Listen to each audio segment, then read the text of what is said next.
ये बात है शांतिवन जंगल की।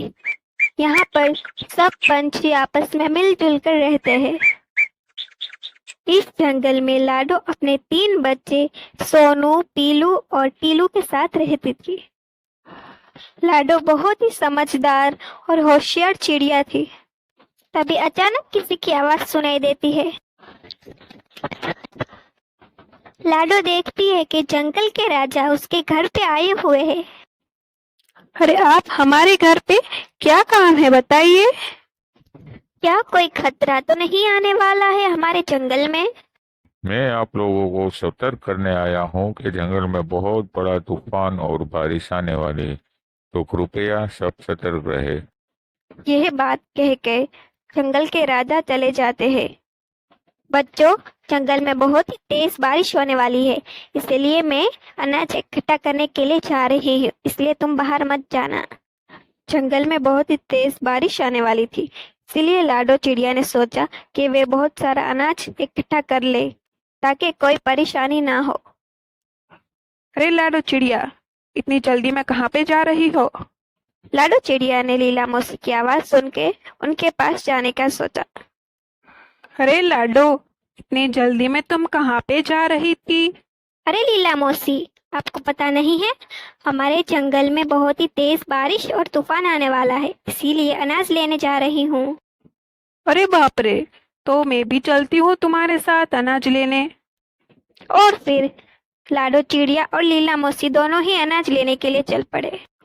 दूर दूर तक अनाज नहीं मिल रहा था, इसलिए दोनों को बहुत दूर जाना पड़ा।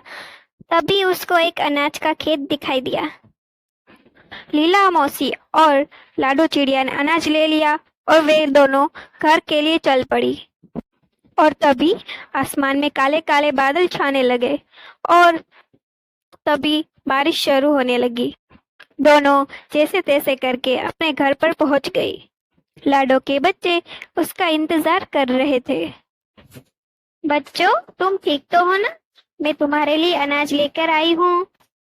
जंगल में बहुत ही तेज बारिश हो रही है, इसीलिए बाहर मत जाना। हाँ माँ, मुझे तो बारिश देखना बहुत ही पसंद है। देखते ही देखते जंगल में बहुत ही तेज बारिश शुरू हो गई।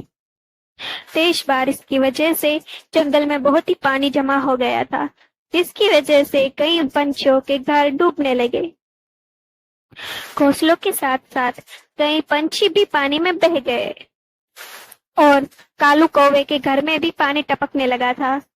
कालू जी, ये तो हमारे घर में भी पानी आ गया, अब हम क्या करें? बारिश बहुत ही तेज हो रही है, इसीलिए हमारा घोंसला उसे सह नहीं पाएगा। हमारा घोंसला कभी भी टूट सकता है। और तभी अचानक कालू की छत गिर के बह गई।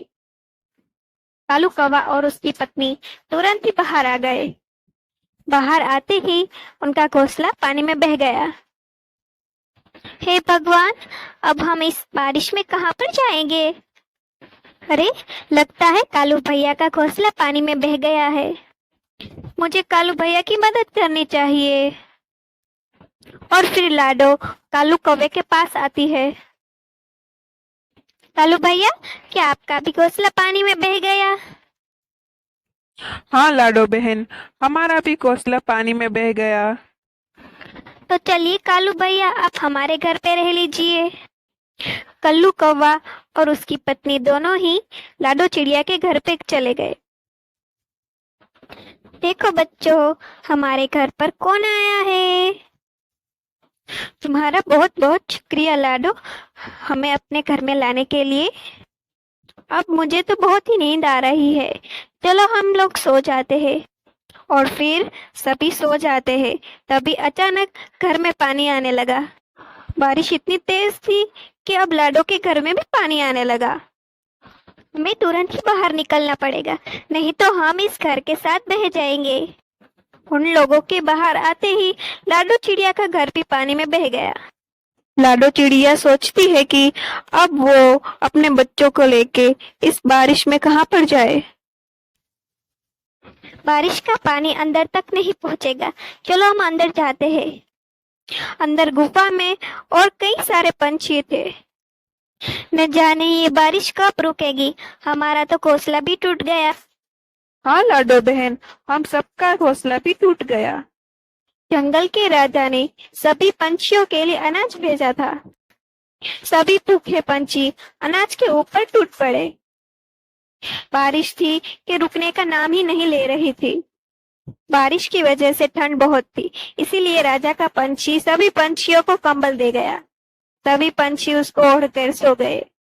लगातार 2 दिन बारिश होने के बाद बारिश अचानक रुक गई और फिर जंगल के राजा ने सभी पंछियों के लिए एक एक घर तैयार किया। सारे पक्षी ये सब सुनकर बहुत ही खुश हो गए और खुशी खुशी अपने घरों में रहने लगे। लाडो चिड़िया भी बहुत ही खुश हुई। बच्चों, तुम्हें ये नया घर पसंद आया? हाँ माँ, हमें तो ये घर बहुत ही पसंद आया। और फिर सभी लोग खुशी खुशी अपने जंगल में रहने लगते हैं।